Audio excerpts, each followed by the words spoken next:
gaps in your understanding about daily bias. Because if I could tell you what was the most requested question over the years since I've been mentoring people, without a doubt, absolutely without a doubt, the number one question I get is, ICT, can you please teach me the daily bias? Can you tell me if it's going to be an up day or a down day? And I'm going to teach you here, and this is my honest to God's truth. Okay, I'm never going to be able to do it any easier than this. Okay, you just have to study price action and you'll see it for yourself after a while. But this is really all I teach my students, and it is nothing more secret to it. This is it. Okay, it's just the brass tacks of looking at what the daily range is likely to form. So right away, we're looking at the daily chart. And as I mentioned in the previous episode, I outlined this high here and this low, and that was the range we were within. And the 50 level was equilibrium. So again, above equilibrium is what? A premium market. And below 50% is a discount market. So we traded back up into the top end of the range between this low and this high, and between these two levels here. Remember, I gave you this low and this high. That's a imbalance. Okay, it's a fair value gap. This market was down in a discount initially after we had that indecisive candle. Go back and watch the 9th episode. If you haven't watched that one yet and you're watching this one, it's going to feel like even more confusion.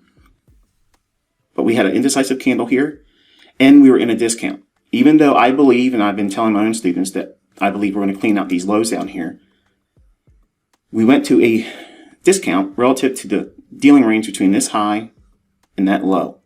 So below it, we're at discount, and we have an imbalance. So it's likely to do what? Go back up and rebalance this before going back down. Listen to what I said in the episode number 9. I said, even if we trade back up into this range, there's trades you can take even if we believe that it's going to go below those lows. That's me tipping my hand to you. I'm not trying to provide you signals. I'm not going to tell you buy here, sell here, put your stop here, take your profit. I'm not doing that. In the community tab on my YouTube channel, probably once a week, I'm going to point out something in the chart right before it happens, and I want you to try to study it. You may not be able to see it real time. You may miss it, come to the YouTube channel after work or whatever. Maybe you're sleeping and you couldn't see it at the time. But still go through your charts using the information I'm providing you.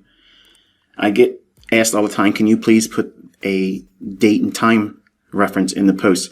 I forget. I try to remember doing it when I wake up if I'm going to post anything, but something happens and I see it in the chart and I must want to put everything in the post and I forgot it. So I apologize for that. It's a work in progress, folks. So if we look at the reference points of it being in a premium market or a discount market, but then we have this imbalance and we have a bias and it's likely to go down and take out these lows. So what have we said here in short? The market's been going lower. Yes, we took out some sell stops below this low with the sell side liquidity being taken out here. Then a natural retracement, which is reasonable. Then we start to decline. Then we come back up one more time. Failure swing doesn't go above that high. And then it breaks down and it creates an imbalance when it takes out this short-term low. Wow. That's kind of like the model I'm teaching you. Yes. Now, what's the framework here? We rallied, broke below a short-term low with the model suggesting that these lows may be taken out. So any rally or up-close candle or candles should be viewed as a potential shorting candidate. Now, ring in the imbalance. We traded up into the imbalance. One more day, we swept above it, not by much. Then, the next day, we open, we rally just a little bit, and then plunge. We took out the previous day's low and the day before its low. So both of these daily lows have been cleaned out. Now this one is the next one. Then, down here. So, when I talk about Power 3, I'm specifically dealing with this time frame, the daily chart. If you consider where the market opens, say this is the opening price, in a daily range if you're expecting it to go down, or maybe you weren't expecting it to go down. You were just looking at the price in your chart, and you see that the open was here, it rallied a little bit, and it went down, and then closed near the low. Now, that's a rather simplistic overview, just making it very plain, nothing terribly exciting about that. But when you really start to consider it, it is really exciting, because this is the market right here. If you understand this and you can study a daily chart, daily bias will become easier for you if you start implementing it with this mindset. So if we're bearish, okay, if we're bearish on a market, we're going to anticipate the daily ranges, or each one of these candles, doing this very thing here. Open, a rally, not much of a rally, but it can make a large wick. It doesn't make a difference. But the general premise is it goes up just to go down, and it closes down near its low when it's bearish. Obviously, this would be reversed, where the open would be down here near the low, and the close would be near the high of the daily candle if it's bullish. But not every single candle in a series of the entire price swing is going to be all up close candles when you're bullish. Conversely, not every candle is going to be a down close candle when you're bearish. But I've already taught you, when you have these sustained price swings on the higher time frame, you're not seeing a lot of up close candles when it's bearish.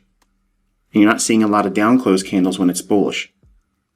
But contrast that with what you may be feeling when you're looking at price. You'll make a big deal out of one down day when you've been bullish, and it completely takes you out of your game. Oh, I can't determine bias. I don't know what's going on. This is always tricking me. I felt that too in the 90s. I know what it feels like.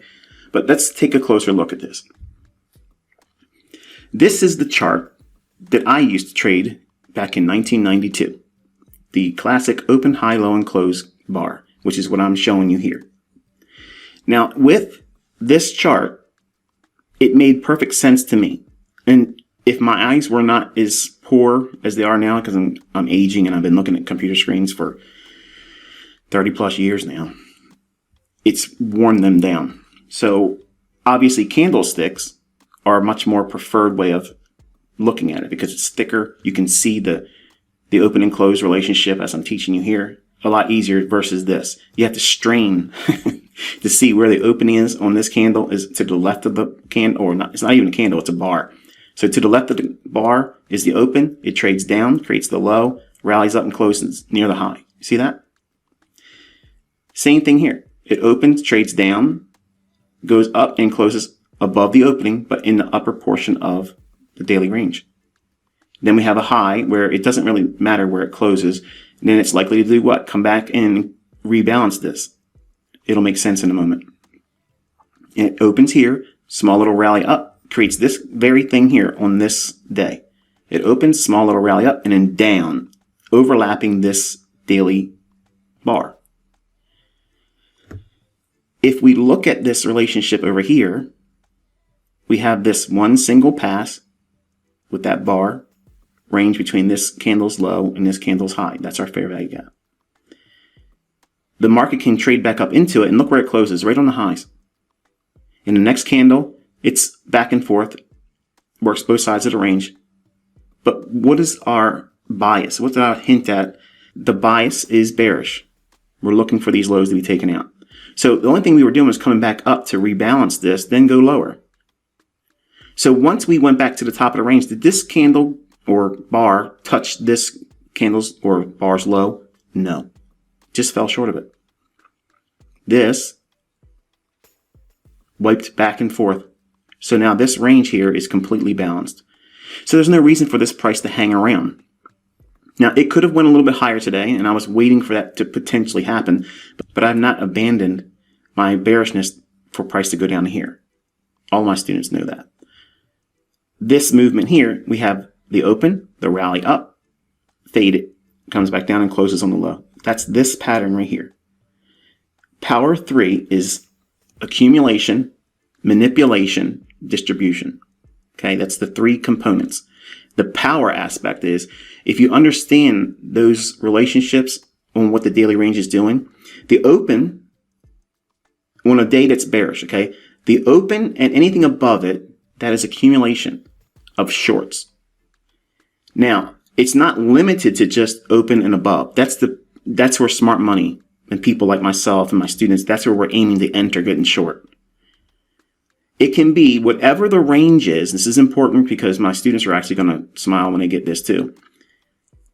The open to the high, whatever that range is, you take that range and you subtract it from the opening price. That is your opening range. That's where your fair value gaps, that's where your stop raids are going to happen. That's where your optimal trade entry is going to happen. Every potential shorting candidate, whatever system approach that I teach, even in my paid mentorship, every premium array, okay, that's what I teach it as. Every single one of them will reside and form in the range between the open and its high. In other words, if you're watching price and you're bearish, the day opens up and then it rallies up. That's a Judah swing. The range from the opening price up to that high, that range is what you project below the opening price. That is your opening range. When I say opening range, that's opening range. So what that does is it gives me an area at which to bracket out how much leeway I can give the market when it starts to go below the opening price and still take a favorable entry. Because power 3 is, I'm bearish. I'm expecting the market to open and rally above. If I can get something on short there, that's the ideal scenario. But I may not be able to do it. Or I may take a trade early, or just take a trade and I get stopped out. It's going to happen. But then it breaks down below the opening price. Does that completely ruin the day for me? Sometimes it'll just tear off and I can't catch it. It doesn't give me a setup and I just miss it. And you can't chase it and don't worry about it. But don't be upset. Just go back in your back testing and you'll see that there's lots of opportunities coming in just below the opening price. This is called close proximity entries. This is what I promised in this mentorship on YouTube.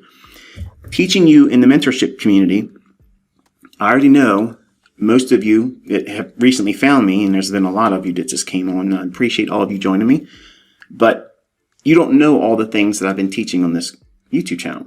So you feel like you're drinking from a fire hose right now, and it can feel like it's tearing your face off because it's so much information all at one time, and it leaves your head spinning. Like this guy keeps talking, I don't understand. Get to the point. The point is you need to have layered understanding. And if you're not going to be patient and go through the content properly, I'm not going to help you. I'm going to frustrate you. And you'll probably come back to me later on and then learn properly and wish you would have stayed and did it the right way the first time. But that's for you to determine on your own. Having the opening range, when you're bearish, whatever the high is from the opening, project that down. Your sell setups are going to form in that. That is accumulation of shorts. The manipulation is the initial rally up. That's the sucker play. That's typically the breakout artist thinking, oh, it's going to go higher. No. It only goes up just to go down. That's a fake run. Then it goes lower, creates the low of the day, and then closes near the low of the day. So between where the low of the day is and where it closes, that's distribution. What's being distributed? Smart money's short positions. So they're selling at the open and above or just below it, riding out the daily range. When it creates the low of the day, how do you know when the low of the day is formed? Well, I've taught you time references. So if price has been really taking a beating going lower and you're getting towards the end of the day, like 3:30, 3:45, something like that, it's probably really close to the low. Not all the time. Sometimes it creates a real fast, sudden continuation. And if you're not expecting it, or if you're offside, it can be bad. But if it's on side, it's really fun to be a part of that. But generally, it's the last portion of the trading day. And it'll create some kind of a low. And then wherever it closes, between that low and where it closes, that's where the distribution cycle is occurring.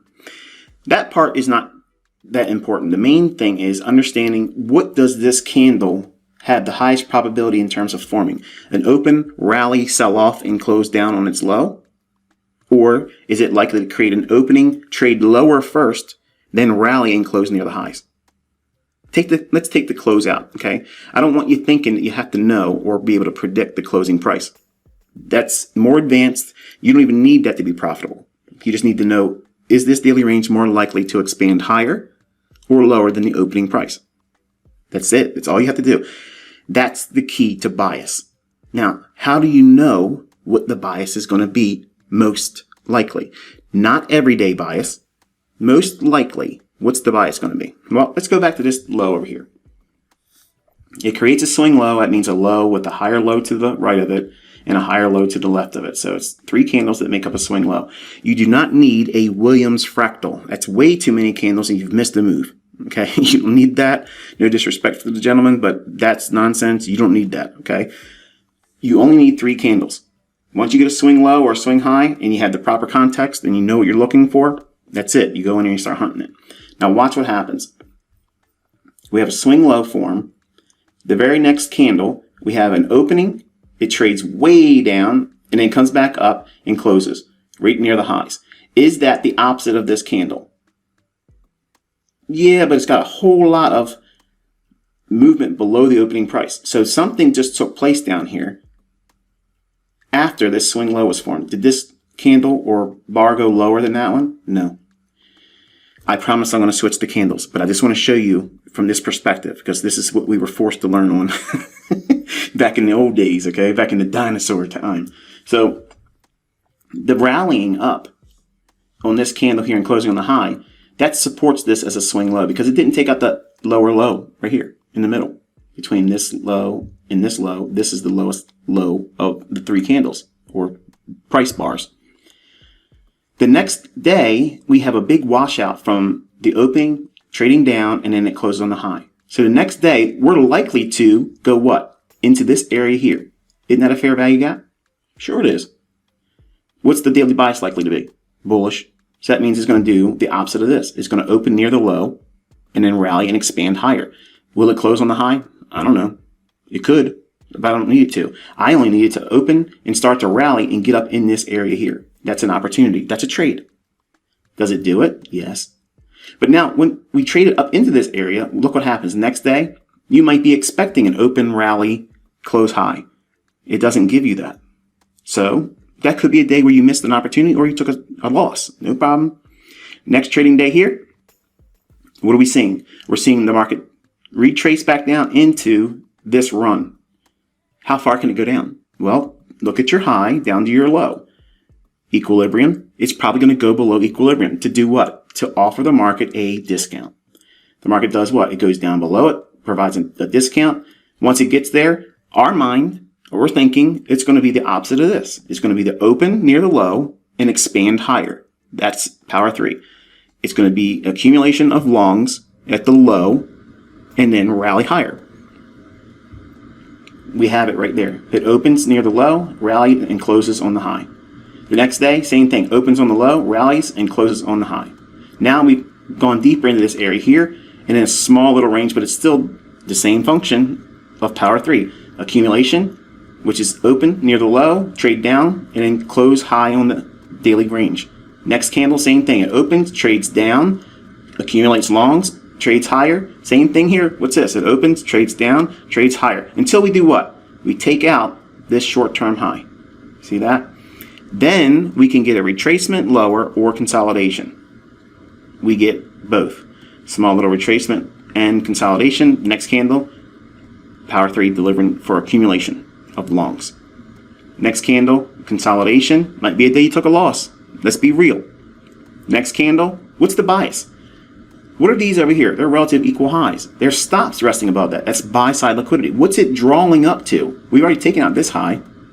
What's going to go up to here likely, right? Because we've already taken out sell stops below here with this drop, and we keep proving it's going higher. So where's it likely to go? Above here. So until we get to that point, we keep thinking the opposite of what we're showing here. An open near the low and close on the high. Power 3, accumulation of longs. Distribution of longs at the close. The next day, indecisive candle. Okay, no big deal. Next candle, we open, trade down. Same thing. We're looking for buys. The whole time we're looking for buys in here. You might get stopped out. You might have a losing trade, but you're not abandoning the bullish bias until we get above these highs. Then we have to study it. Does it want to run higher?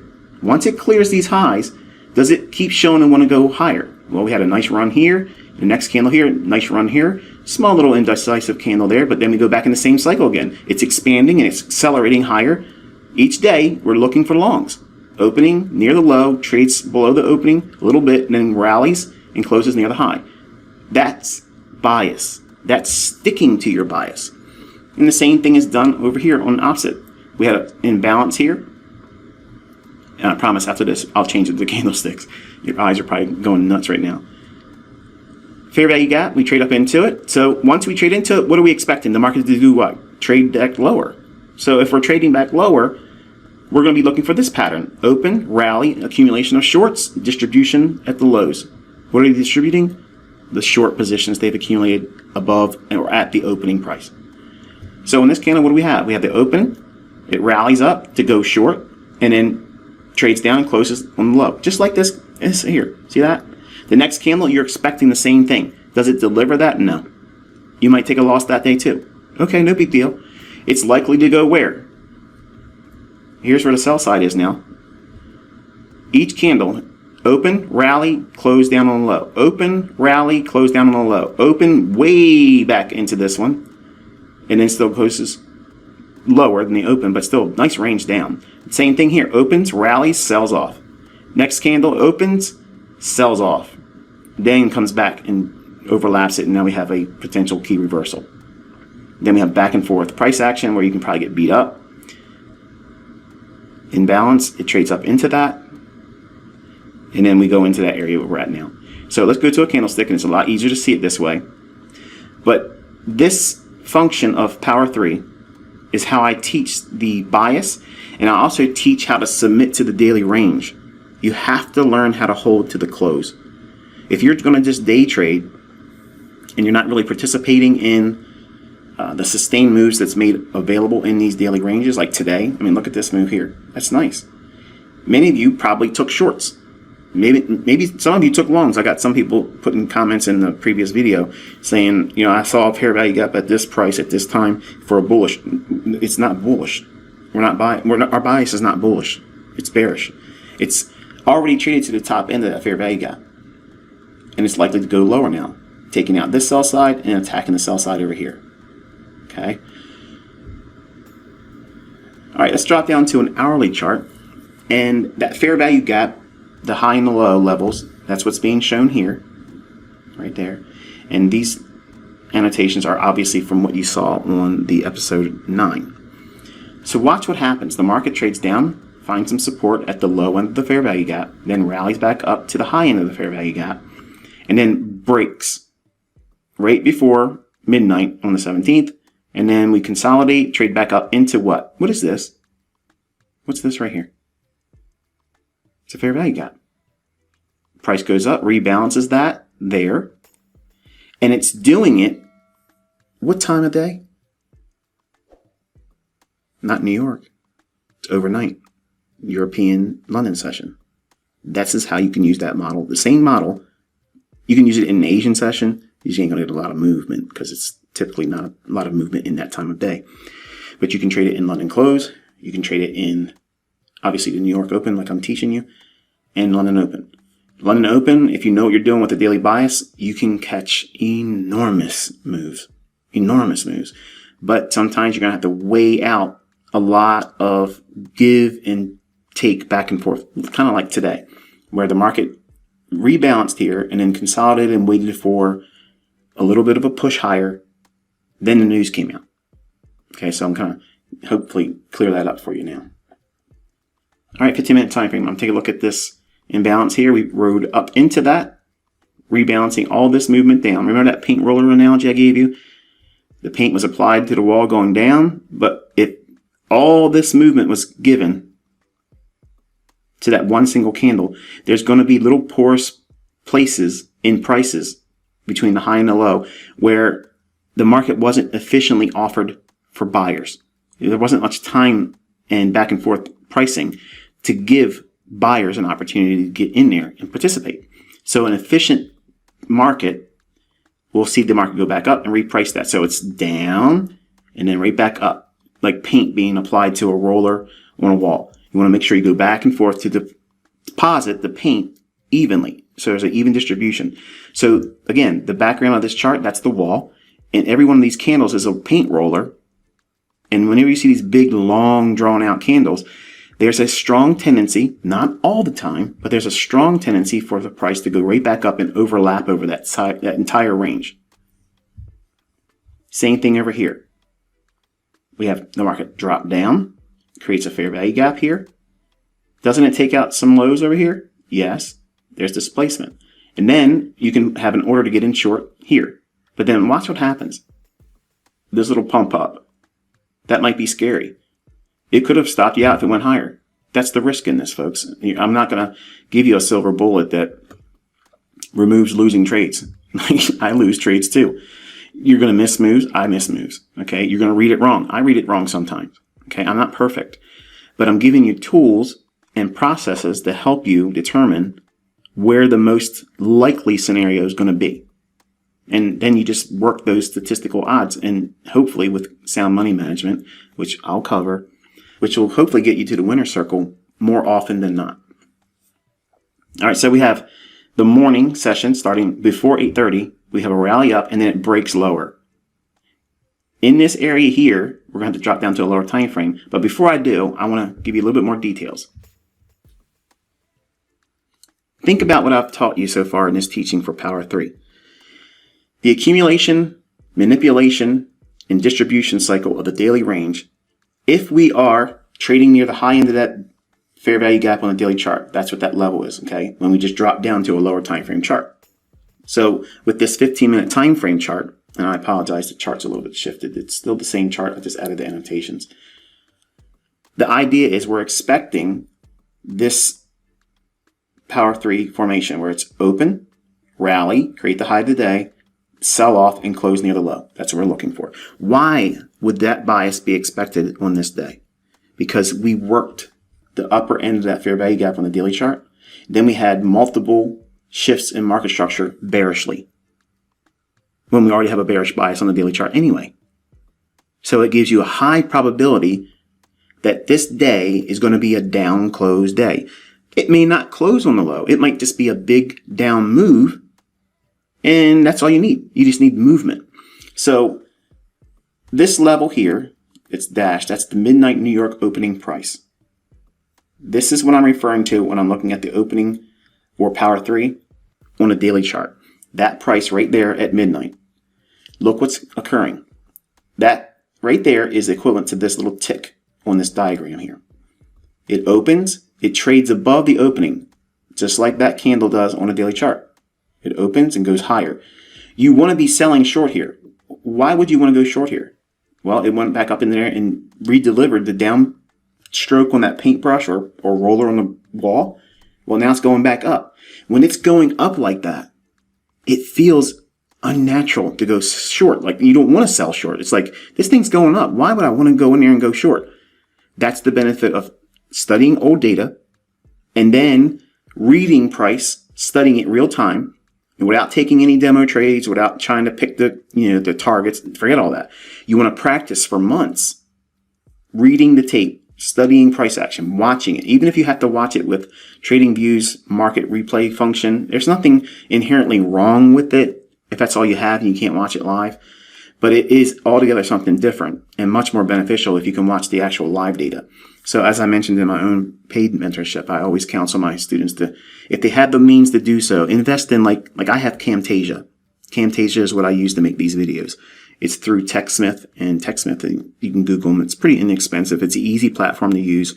And I have had wonderful results with it. I don't have any complaints. I've done all the upgrades every time they have it. It's just really good.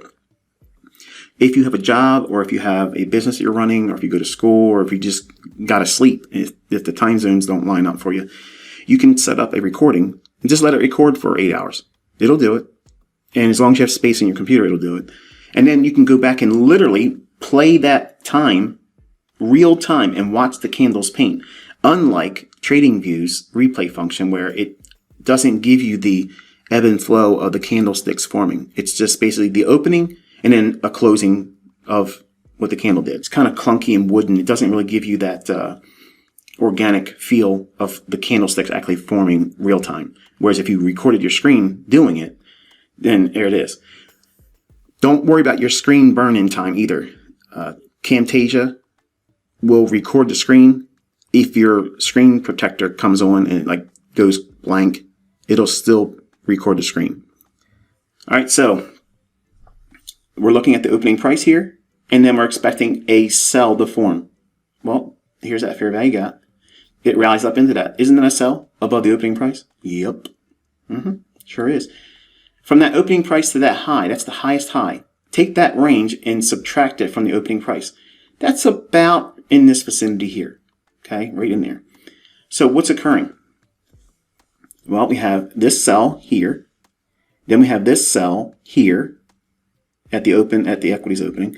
And then we have this imbalance in here. So from this range high to that low, multiply that by 2 as a projection. In other words, whatever that low is to that high,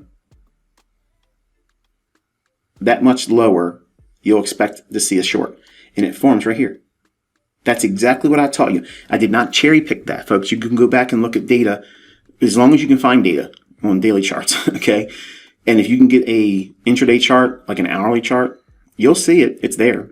But this is a 15-minute time frame. That's my bellwether chart. That's what I teach all my students. This is the one you go to for day trades and or scalps. You can find everything for intraday trading on a 15-minute time frame. If I was held to a decision of what time frame would you be forced to trade with if you had to pick just one ICT, the 15-minute time frame, because I can do anything with that 15-minute time frame. I can swing trade, I can short-term trade, I can day trade, I can scalp. But you only need to have one discipline, one way of doing it. And you might not like the 15-minute time frame. You might like the 1-minute chart if you're trading indices. But you have to have the storyline of the 15-minute time frame to get the full panoramic view of what price is likely to do. So with this continued teaching here, right below here, what's that? That's sell side liquidity, relative equal lows. So you can test this on your own chart. I omitted it by mistake. I apologize. But the low on this candle here is 14,381 even. Okay. Don't take my word for it. Go look at your own chart. It's there. So 14,381. I would have preferred to include a line projecting that out in time, because you'll see in a moment when we drop down to the lower time frame. But the setups are forming here above the opening price, right here near the opening price. See that? And inside of the range from the high to the opening projected down, it's in that vicinity there. So it's giving you another opportunity. So again, what's occurred is we went up into that fair value gap on the daily chart. We're back on the daily chart again. And we're anticipating the opening and rallying up into what? Maybe the high end of that fair value gap, or something forming at the news release at 8:30. But if we look at price was starting to pump up higher ahead of the 8:30 news release. So what's that tipping its hand to you, telling you? They're pricing in a premium market ahead of the news.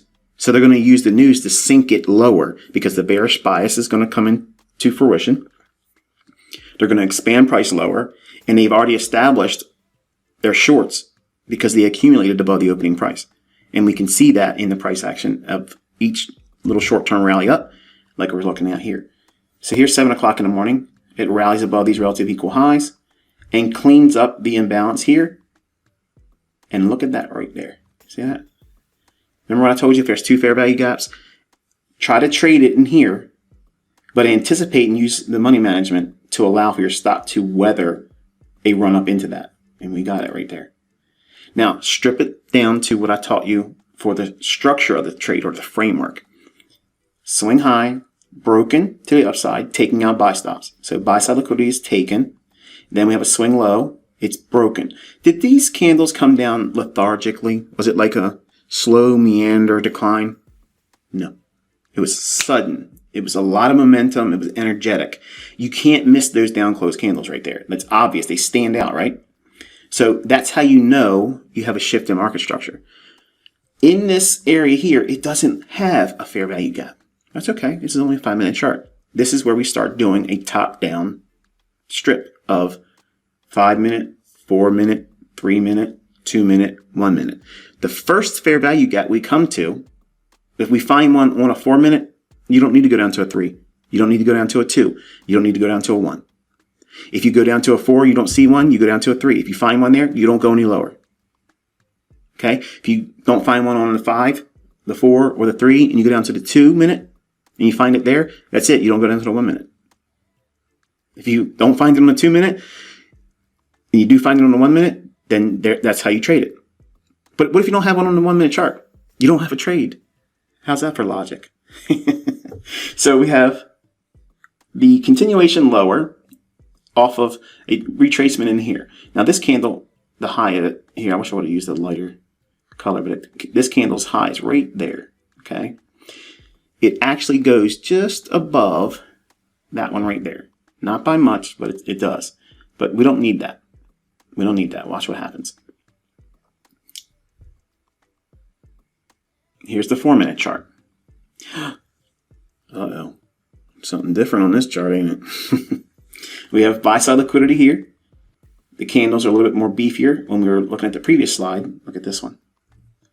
Look at the candles. They look wonky, don't they? But on this time frame, they become much more prominent, more beefy, much more stout. Like, look at me, I'm here. Take a look at me. That's what we're looking for. We're looking for clean price action where we can see the nice candlestick formations, where we're seeing the even distribution of the price going higher or lower, in this case going lower, but we're seeing that little break where there's not an even distribution of price. That's the fair value gap. So we have that run above buy side liquidity.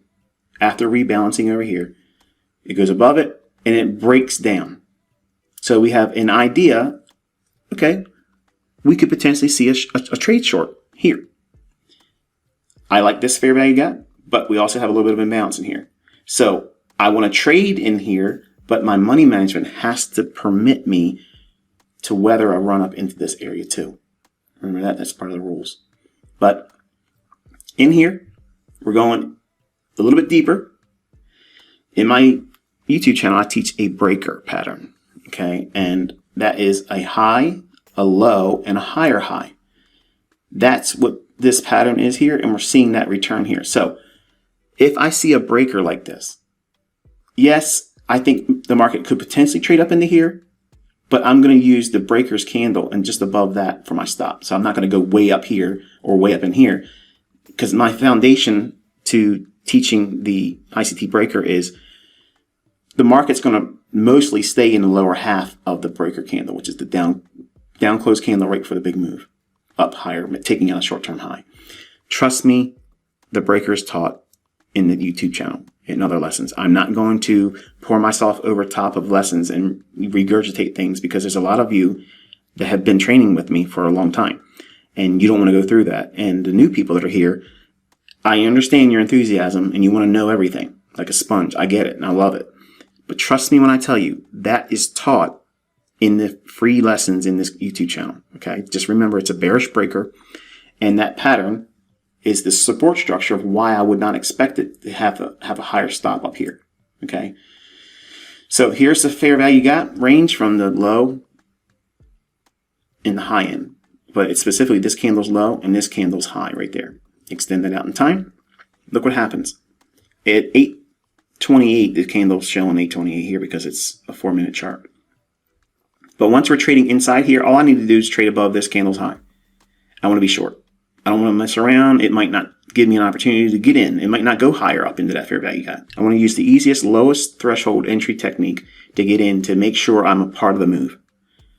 Then I'm going to be aiming for those relative equal lows. That's that 14381 level, 14,381. Remember that relative equal lows? I said I wish I would have put a line on it. This is the time frame. I added the line. It's the 4 minute chart. Now, if you look real close, you can see there's a little tiny little arrow right there, and a bunch of them over here.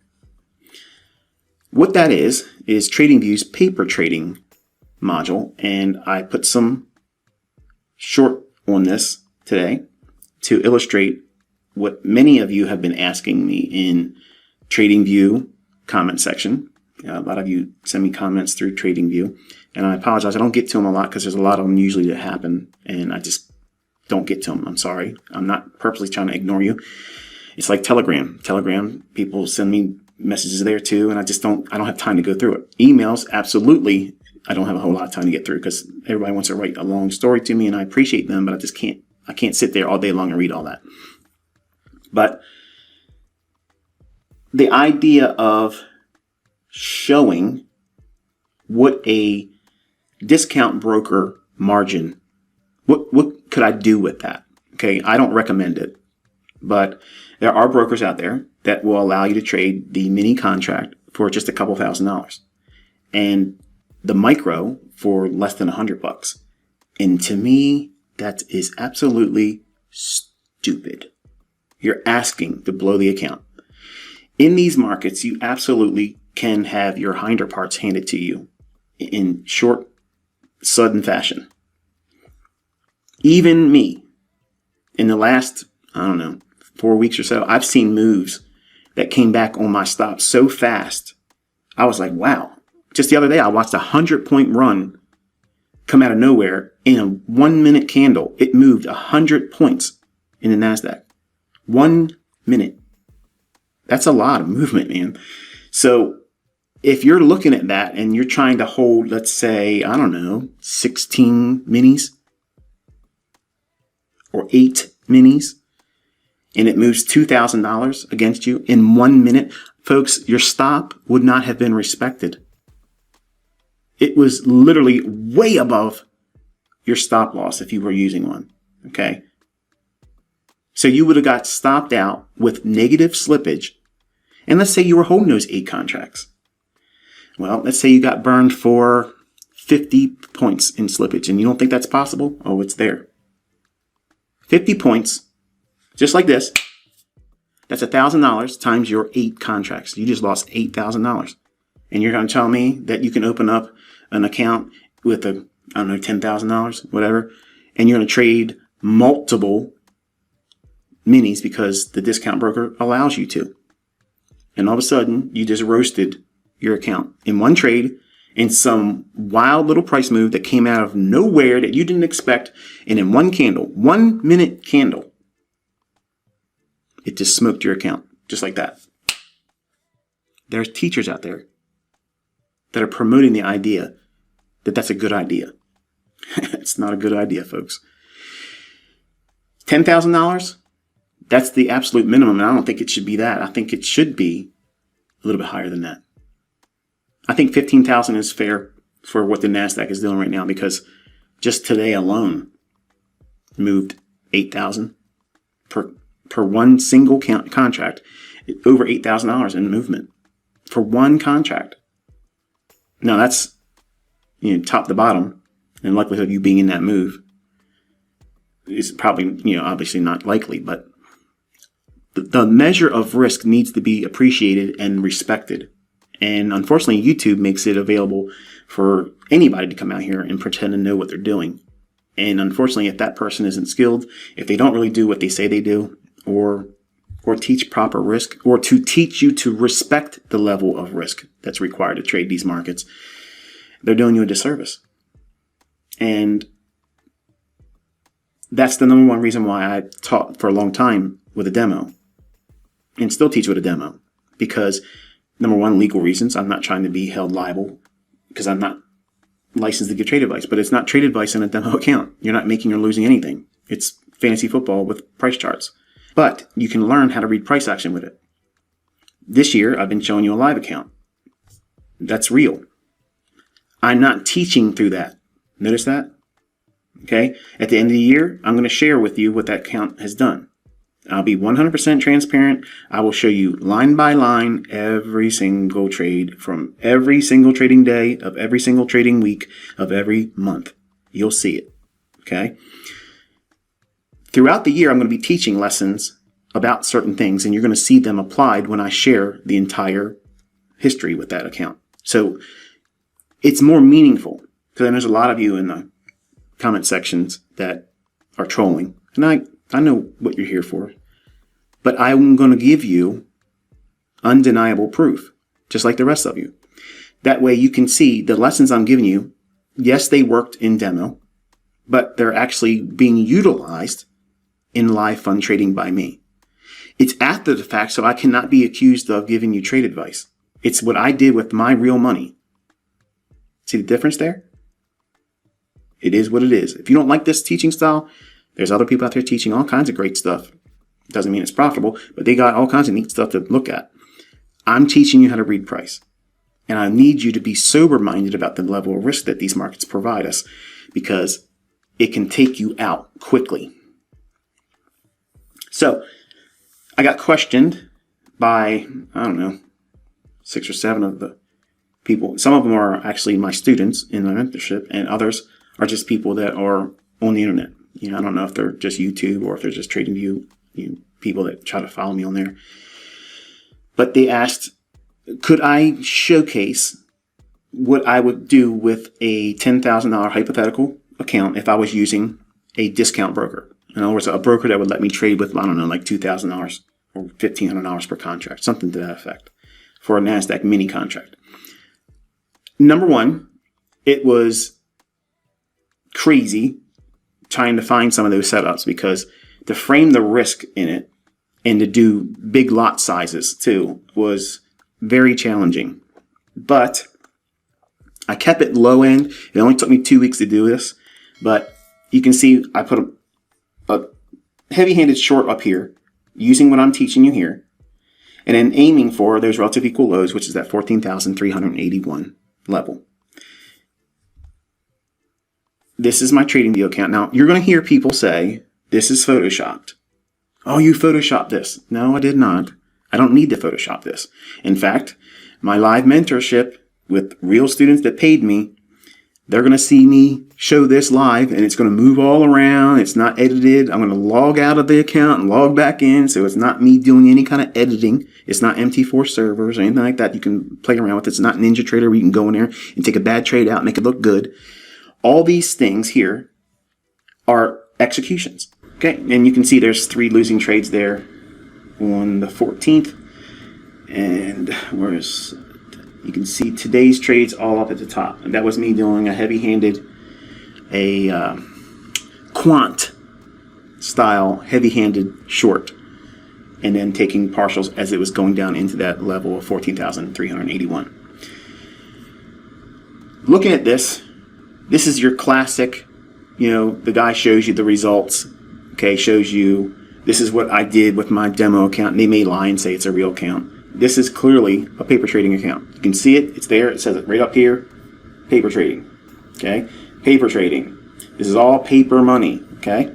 I started the account with TradingView at $10,000, okay, and that was on February 3rd, just 2 weeks ago, to the day.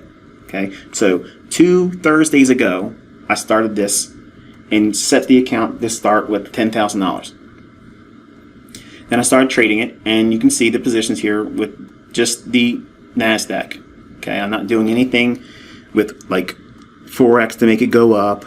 I'm not trying to pull out bonds. I'm not trying to do anything like that. I'm showing you just the NASDAQ. Starting with $10,000 in 2 weeks, using, again, the limitations of, I don't want to say limitations, the pseudo benefit of a discount broker. What could I do in 2 weeks doing that? And using what I'm teaching you too. That's the difference. I'm literally teaching what I'm showing here. I just showed you the example of it in the chart before. This is the equivalent of 582% in 2 weeks. Now, it's hypothetically done in paper trading, yes, but with the perspective of a hypothetical discount broker margin being used. So, whereas I'm trading with TD Ameritrade right now, and they require me to have almost $22,000 to trade one contract. I don't have a problem with that because of the level of volatility that's in there. It just makes it easy for me not to worry about it. Like, I'm not worried about it. I know I got plenty of margin. I know I got plenty of equity. If I get banged by something come out of nowhere, say Russia goes into Ukraine or China invades Taiwan or something crazy comes out and it causes the market to go nuts, because I expect that to be coming anytime now, it won't smoke my account. Okay, I'm not gonna blow the account. I guarantee you this account's not blowing. Okay. And I'm showing, in my opinion, what it would be like for someone if they ever got to the point where they put years into developing their own model.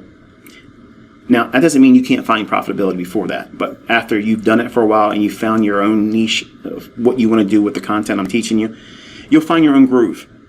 And once that's done and you can formulate a well-written model on paper where everything is outlined, when do you buy, when do you sell, where do you put your stop at, when do you move your stop, how many contracts do you trade, what constitutes a day where you don't take a trade, all those types of things. I will teach you those lessons in this YouTube mentorship, okay? A lot of you also are very, very excited and you're like, okay, I see you doing this, but I'm not really learning anything new. I'm disappointed. I'm not done. You give me those complaints after I say I'm done, okay? But I'm giving you gold. Like, this is something that you can go out there and turn in these markets and really develop a skill set that could completely change your whole entire direction in your life. I'm not promising profitability. Notice that? See that? I'm not promising that. I'm not promising you a 6-figure income every year. I'm not doing that either. I'm telling you that you will love price action because it repeats. It's something that's, well, it repeats. And if you know something's going to repeat, it's familiar. And things that are familiar are comfortable. Right now, you don't know what these patterns are likely to do. They're unfamiliar to you. So it's important for you to understand that that's a temporary struggling point. But going through the things I'm going to teach you to do here, and I'm streamlining it. Yes, this doesn't feel like streamlining to some of you. You want me to come out here and say, this is where you buy, this is where you sell. You put your stop loss right here, and this is where you take your profits. And it's always like this every single time. Wash, rinse, repeat, and it never violates any of those rules. And it's just always the same way. If you think that way, just change this channel right now. Don't even come back here, because that's not reality. There's going to be similarities that look slightly different than the last few times you took the trade, but you will recognize them. But my question to you is, if you could do this over a year, not 2 weeks, would you be impressed with yourself if you could do that? Would you feel that that would be enough? Some of you young guys don't think that this is enough. And it's amazing. That type of return is amazing. If you can turn that with a live account, that's phenomenal. Like, that's wealth making there. You don't need it to be that high to make money. But if you can hit that kind of number a year, over 12 months, hit something like that, that's amazing. And that's not even what I teach my students to expect. And this is not bragging. I'm not trying to say, look at me, I can trade a demo account. Look at me. That's not what I'm doing here, folks. Okay. I was asked sincerely to show. You all hear me telling you, and I'm showing you, it's a paper trading account, because I'm not going to go into AMP or some other broker that's going to allow me to trade with discount broker margins. I'm not going to do it. I know, even what I know, I'm going to get smoked if I try to do something crazy and heavy-handed. Because even with me trading one contract, I've had moves come against me pretty sudden, and there was nothing I could have done about it, because the volatility is so fierce right now. I'm not afraid of it, but I do absolutely respect it. So to provide a answer to the guys out there that say that, yeah, it's stupid to trade in another account where they use the exchange rate margins for initial margins, which is right now almost $22,000 for the NASDAQ. One mini contract, you need about $22,000. It was about $17,160 about 3.5 weeks ago, 4 weeks ago, but they raised it up. If they raise the margins, listen, this is for your notes, okay? If they raise the margins, that's the exchange tipping their hand to you that huge moves are coming. Big, monstrous moves are coming. And they just raised the margins. You think that's coincidence? It's not. Big moves are coming. And if you're offside, it's going to get real hot in the underpants. But if you're on side, oh man, there ain't nothing sweeter than that. That's like winning the lottery. And these moves are significant. I mean, let's go back up for a second, okay? And I'll close this video. If you look at the fair value gap in here, okay, and say you're filled at 14,515, and you're aiming for 14,381, is that 6.5 points? No. Is it 20? No. Is it 50? Mm-mm. Is it 100? Nope. It's more. Do you see a pattern here? One contract? Folks, what I'm teaching you is literally a ATM machine in your hands. I'm giving you the PIN numbers. Every time I do a video here, I'm giving you another digit. And once you figure out what it is that you want to do with this content and make it part of you, and you'll see what I mean by that. Right now, you might see me showing you. It's like, man, this makes perfect sense. Most of the comments that I don't allow to be posted are just sugar, sweet, diabetic coma type lovey-dovey comments. And I'm not making fun of that. And I appreciate it. I know what you mean by it. And you want to show your adoration and respect. And I love that. But don't lose sight that you're feeling that splash over because I'm literally taking you into the chart and showing you what I know. And you're excited because you know the opportunity is available to you if you stick to this. And that's the right perspective. But don't lose sight and think that, oh, I just watched that video and I'm going to go out there and trade. Because I've had some people post in the comment section and they try to do something with live accounts, which I already said, no, don't do that. And they're saying, I don't think these concepts work because I tried to do this and I tried to buy this fair value gap today. And you know who you are, and I'm not trying to make fun of you. I'm not talking down to you. But the bias is bearish. So if the bias is bearish, would you go in looking for a bullish fair value gap? No. That's the purpose of having a model. And then with that model, each morning, before the markets even start trading, you write down what your intentions are. What does that mean? I gave you the range, right? Here's the opening price. It rallies up to that. So inside that range, you're going to look for a setup to go short. You're bearish. And if it goes down below that low, you can still take a short if it's in this range minus this low. Okay. If it leaves that area, you can't chase it. I don't care how good it looks later in the day. You don't do it. You have to have discipline, folks. If you don't have discipline, your broker's not going to help you with that. They want you to click that button. That's how they make money.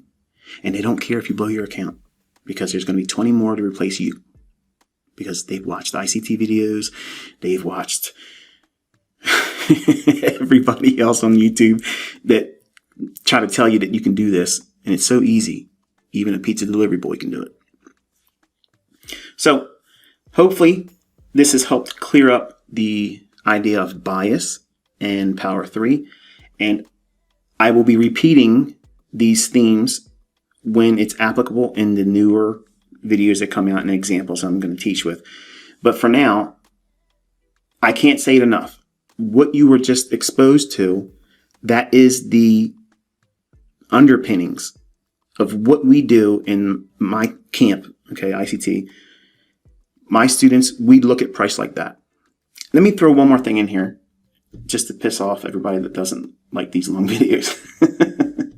Let me go back up into this area real quick. And on the daily chart with the candlesticks, that's what I'm looking for here. There we go. All right. Notice something. From this low up to this high, it's bullish. Okay?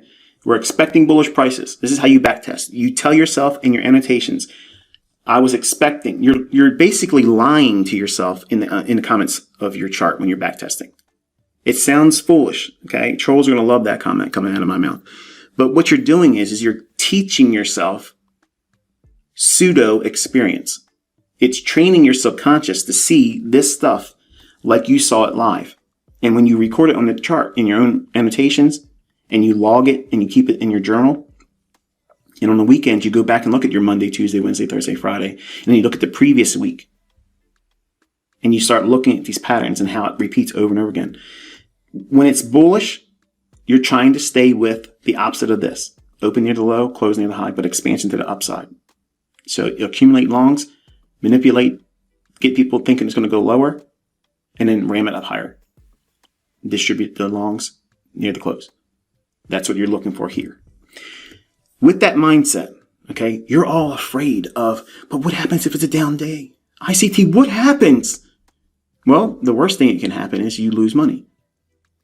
And if you think that you're going to trade and not ever lose money, turn the videos off. Don't ever watch anybody else's either, because that's not a proper mindset. Traders are professional losers. They're managing every trade right from the beginning. They got to come out of the costs. You're paying a commission. And if you got slipped in forex, you got a spread. Every trade opens up as a loser. So a trader is a professional management company of losing trades. They turn losers into winners. But not every loser can be turned into a winner. But they don't lose their business because a few never become winners. It's real important to understand that, folks. It's a paradigm shift that took place when I was a younger man. I felt that there was a way for me to always win. I was convinced of it. There isn't. There is no way of doing that, okay? So, last analogy, last lesson, and the video is over. If we're bullish here, okay, we're expecting each candle to expand higher. So in other words, the close be higher than the opening on each individual candle. My up candles are green. How many black or down close candles do you see in this price run? 2. Wow. How about this price move here? It's going lower, right? Going down for the sell side here. You're bearish. But what happens, ICT, if it goes up? You'll probably lose money. But let's count how many up close candles we have. 1, 2, 3, 4, 5. Look how much range it moved. If you can't have a model that weathers, say you got a losing trade each one of those days. If that blows your account, you're not managing your risk properly. You're over leveraging or over trading. See how easy that is to deduce your problems? It's simple stuff, folks, but you're scaring yourself. You're overthinking things. You're listening to me talk about multiple concepts that will come together in a few weeks, but you're overthinking everything. And you're trying to assume just because you watched a few videos, and you're thinking foolishly that just by watching a few of these videos, we're only in episode 10. 10 episodes. And some of you think you can go out there and own the world now. I understand it's empowering information if you've never been introduced to it, but you're not going to own the world up to episode 10. Okay, you're not going to do that. You're going to lose money if you go out there and try to rush to try to do this stuff. There's a lot of things we still have to cover. And you haven't even back tested enough. I haven't even been teaching it long enough on YouTube for you to even have a backlog of data to draw experience from. So think about that, okay? Trust me when I tell you, folks, these moves repeat all the time. All the time. And don't feel like you're missing out because you're not doing it right now. Put that feeling aside. Make this fun while you're learning it, and it'll never feel like a job or a tedious task. And that's going to be it for this one. Hopefully it was insightful to you, and until I'll talk to you next Tuesday, enjoy your weekend and be safe.